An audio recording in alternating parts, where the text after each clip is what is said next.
can turn back now or learn the stuff they don't want you to know.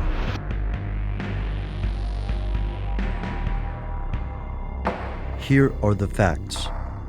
U.S. presidents didn't always debate, although historians trace this tradition back to Abraham Lincoln's senatorial debates against Stephen Douglas in 1858. Lincoln lost that race, and during his later campaign for the presidency, Lincoln didn't debate at all.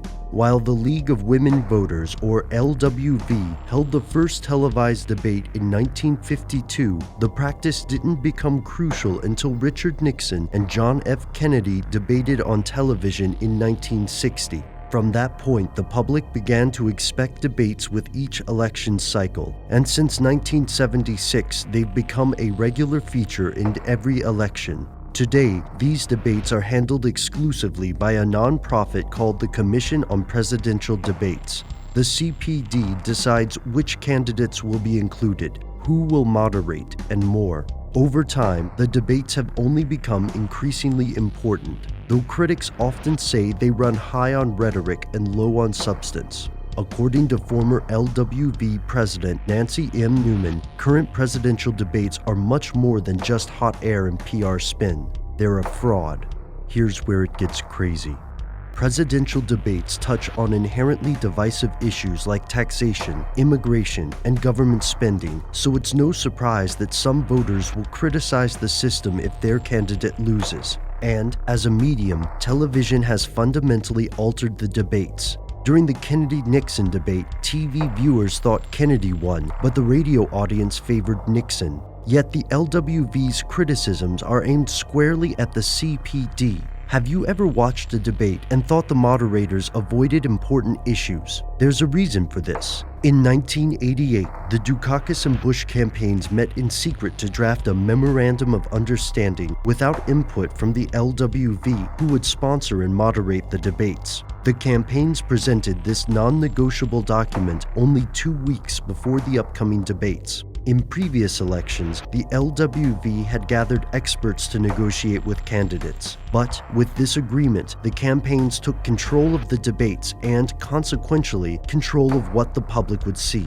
Since 1988, these secret agreements have grown in length and are negotiated by both the Democrat and Republican parties to portray their candidates in the best light. This is one of the primary criticisms of the CPD, that it was created by the major parties to strengthen their position. Has it worked? There hasn't been a third-party candidate in presidential debates since Ross Perot ran under the Reform Party in 1992. And since 2000, the CPD has required that candidates reach 15% in national polls to participate.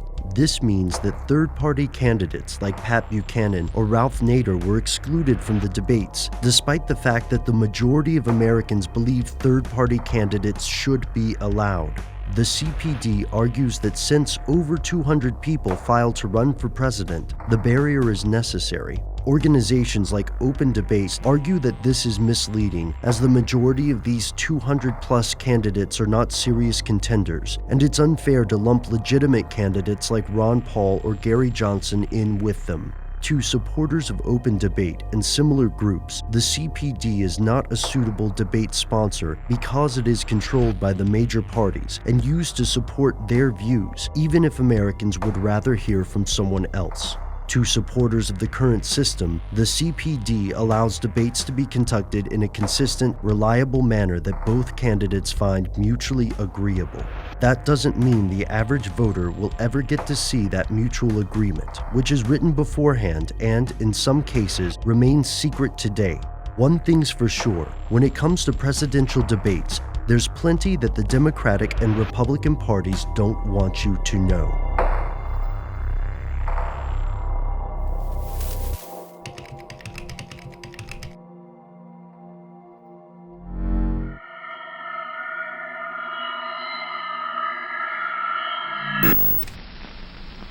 In the election of 1860, Abraham Lincoln said the question was whether this nation could exist half slave and half free. In the election of 1960,